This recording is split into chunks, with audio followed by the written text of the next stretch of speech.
Hello दोस्तों, स्वागत है आप सभी का। आज की जो कुंडली विश्लेषण है, इसमें प्रश्न ये था कि एक ऋण बंधन को समझना है और कर्म बंधन की जहाँ तक बात थी, वो तो हम इस पर्टिकुलर चार्ट के लिए देख चुके थे। अब जहाँ बात है कि एक होता है कार्मिक डेब्ट, ठीक है, और एक कंडीशन हम जो देते हैं उसे तो हम प्रारब्ध से देखते हैं। तो यहाँ पे जब कभी भी कार्मिक डेब्ट लिया जाता है, तो उसके अंदर हम बेसिकली शनि और केतु जैसे ग्रहों को अग्रणी भूमिका में देखते हैं। मेरी क्योंकि आप लोगों में से बहुत कम ही लोगों के साथ कभी बातचीत हुई रहती है, इस कुंडली में भी यही फॉर्मेशन है। मेरी आपके साथ कोई डायरेक्ट पर्सनल बातचीत नहीं हुई है, लेकिन जो आपके संतान वाले चार्ट से देख के लग रहा है, उस पूरी चीज़ को मैं अपने इंट्यूशन के साथ एक्सप्लेन करूँगा, ठीक है? अगर उसके बावजूद उसमें कुछ कमी या कुछ ऐसा लगता है, तो आप या तो कमेंट के माध्यम से या फिर आप मेरे को एक बार कॉन्टैक्ट कर दीजिएगा। देखिए, जो हिंट्स मिल रही थी, जो आपने कल पहले कमेंट लिखा था, वहाँ पे आपने एक हिंट दी थी कि कोई एक फॉर्मेशन है जुपिटर और केतु का। वो अपने आप में एक माइनर हिंट थी। जुपिटर संतान का कारक है और केतु जो है वो कार्मिक डेब्ट का कारण है। तो आपके कुंडली के बाद जब आपसे मैंने दोबारा एक कमेंट मांगा, तो अगले कमेंट के रूप में आपने अपने संतान की डिटेल्स बताई और वहाँ पे आपने शब्दों को भी यूज़ किया। एक यूज़ हुआ है कार्मिक बंधन का और एक हुआ है ऋण बंधन का। तो यहाँ पे अब उन चीज़ों को जो इनपुट्स आपसे मिले हैं, उसके हिसाब से चीज़ों को कनेक्ट करते हुए समझाने का प्रयास करता हूँ। सबसे पहले आपकी अपनी कुंडली में एक चीज़ बता देता हूँ। कभी भी एक बात को ध्यान रखिएगा, एक घर के अंदर 2 लोग एक लगन से कभी जन्म नहीं ले सकते, ठीक है? अब आप ये सोचेंगे कि आपके संतान का जो लगन है, वो भी सिंह है और आपका भी सिंह है, लेकिन ऐसा है कि लगन जो होता है, स्पेसिफिकली लगन जो होता है, वो एक डिग्री होती है और वो कभी भी सेम नहीं होती। अगर वो सेम आ गई, तो याद रखिएगा, अगर संतान बचेगी, तो जिस पर्टिकुलर इंसान के साथ वो डिग्री एग्जैक्ट मैच करेगी, उसकी मृत्यु हो जाती है। इसलिए एक कंसेप्ट है कि एक परिवार में एग्जैक्टली सेम लगन के अंदर 2 व्यक्ति जन्म नहीं ले पाते। और ऐसा बहुत एक रेयर केस है जिसमें कि ट्विन्स बर्थ हो रहे होते हैं।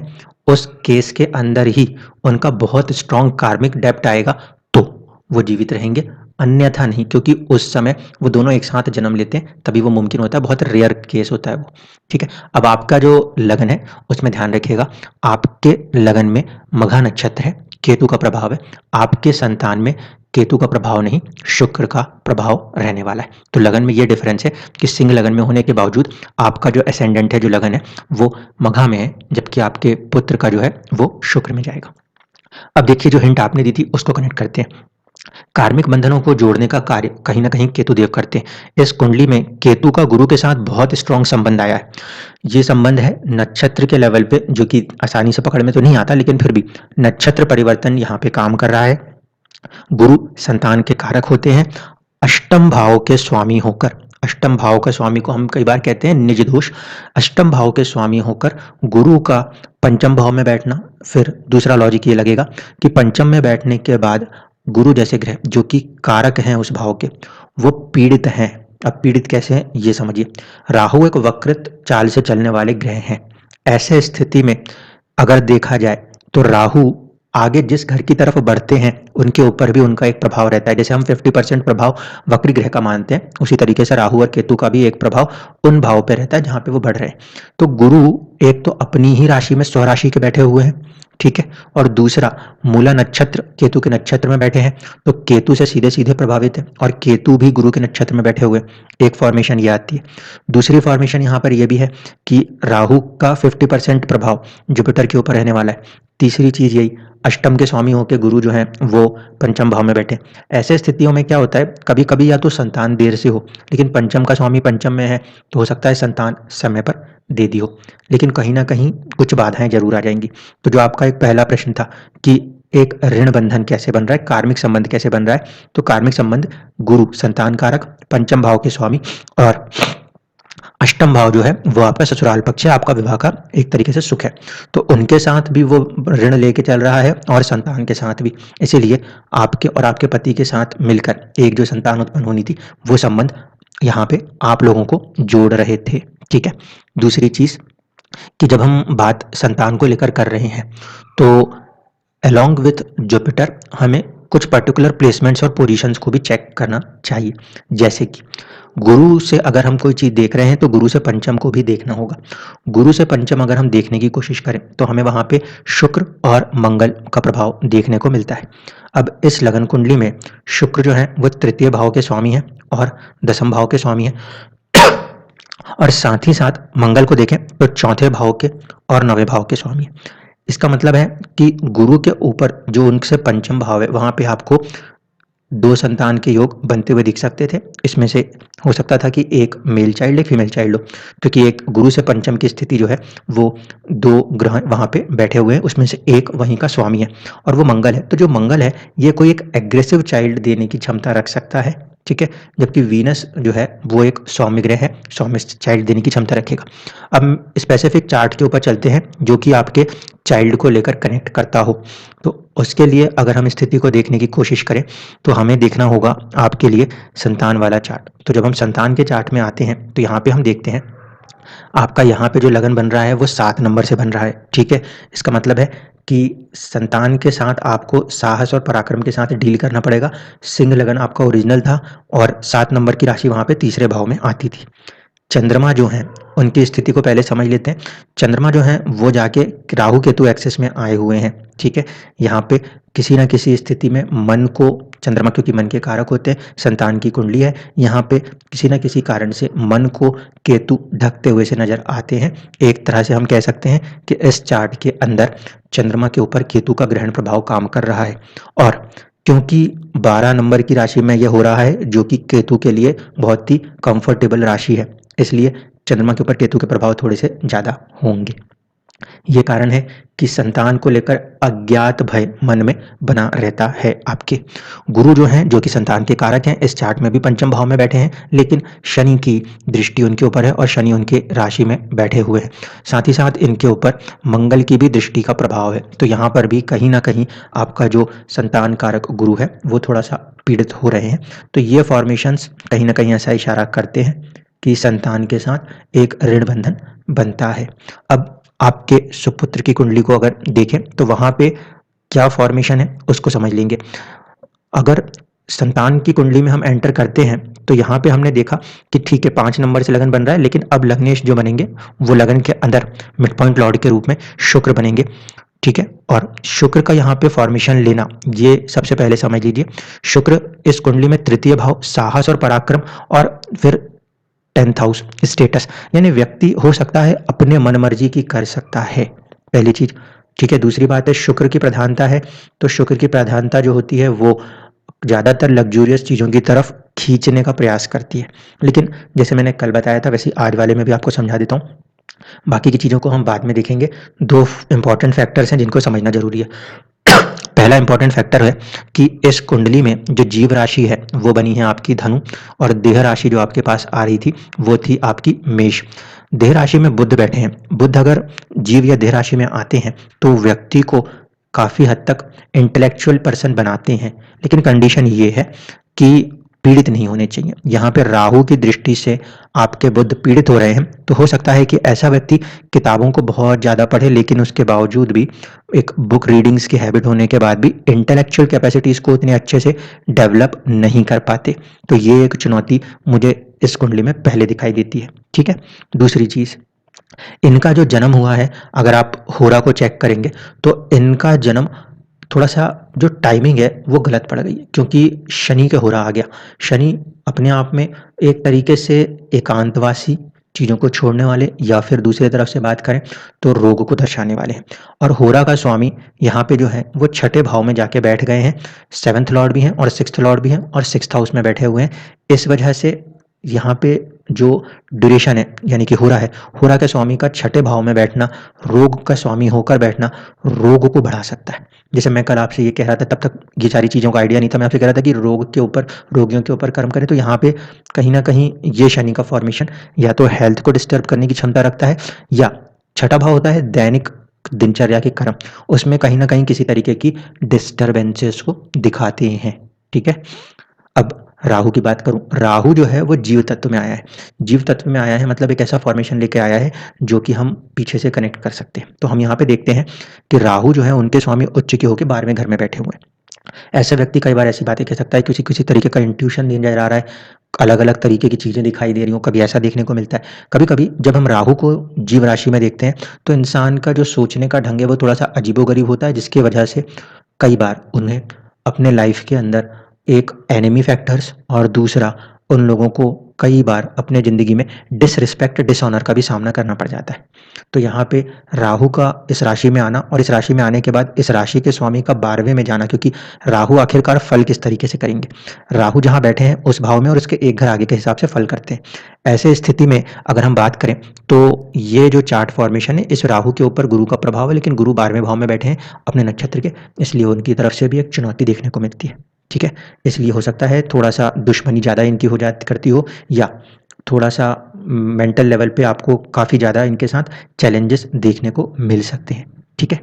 अब अगली जो इम्पोर्टेंट फैक्टर है उसके ऊपर चर्चा करूँ, तो शुक्र जो कि सोचने का ढंग था, वो अपने आप में ही राहु केतु एक्सिस लेकर चल पड़ा था। ठीक है?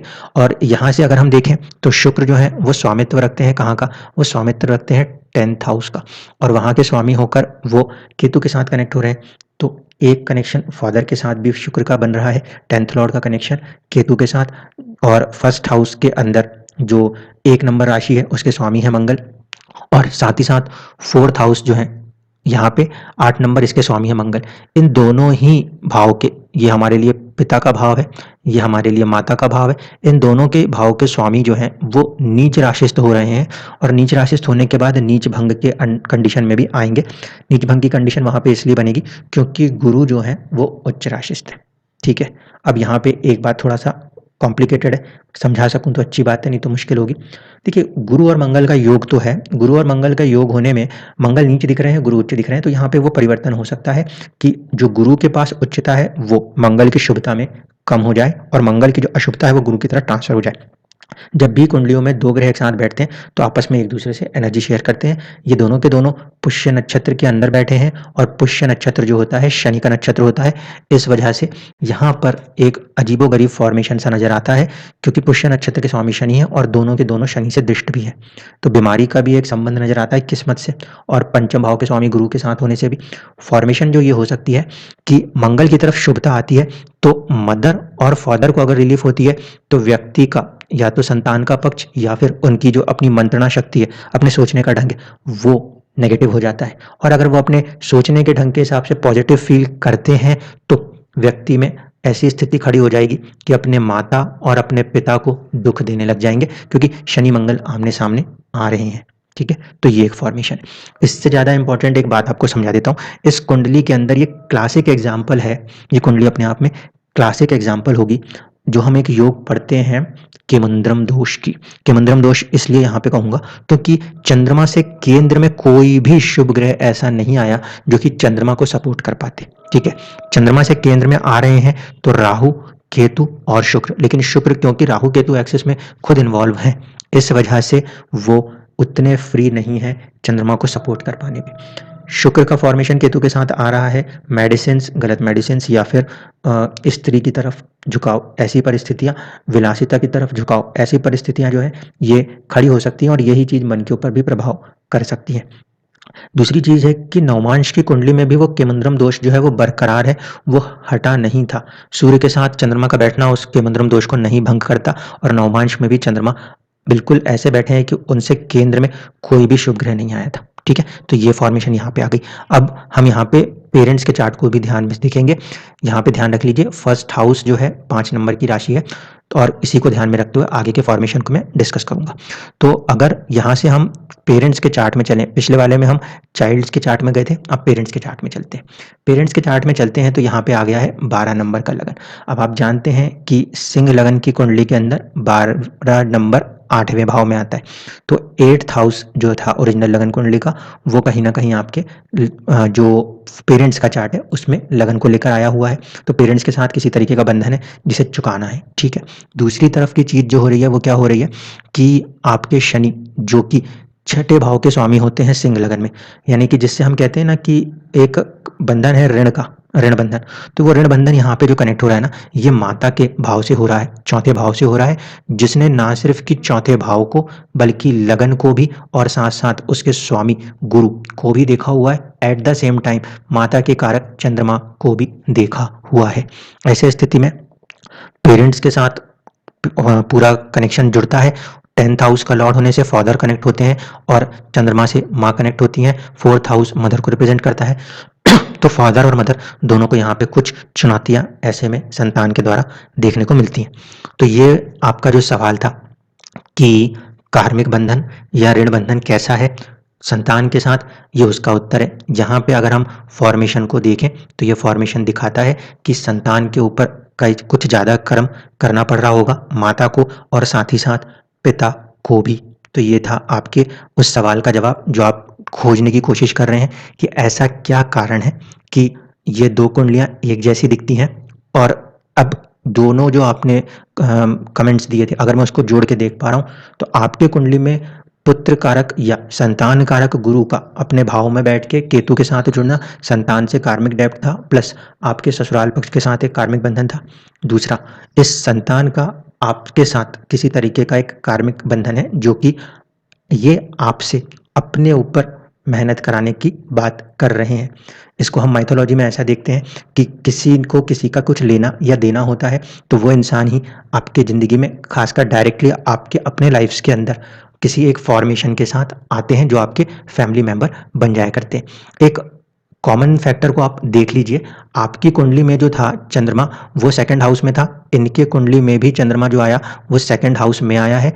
और मुझे ऐसा लगता है कि आपके जो हस्बैंड होंगे और शायद जो इनके छोटे भाई भी यानी आपके दूसरे जो पुत्र हैं उनके चंद्रमा को एक बार ऑब्जर्व करिएगा। हो सकता है कि वो चंद्रमा second, third, sixth house, 8th house, 11th house या फिर 12th हाउस को लेकर चल रहे होंगे। वहां से आप उन कॉम्बिनेशंस को भी समझ पाएंगे।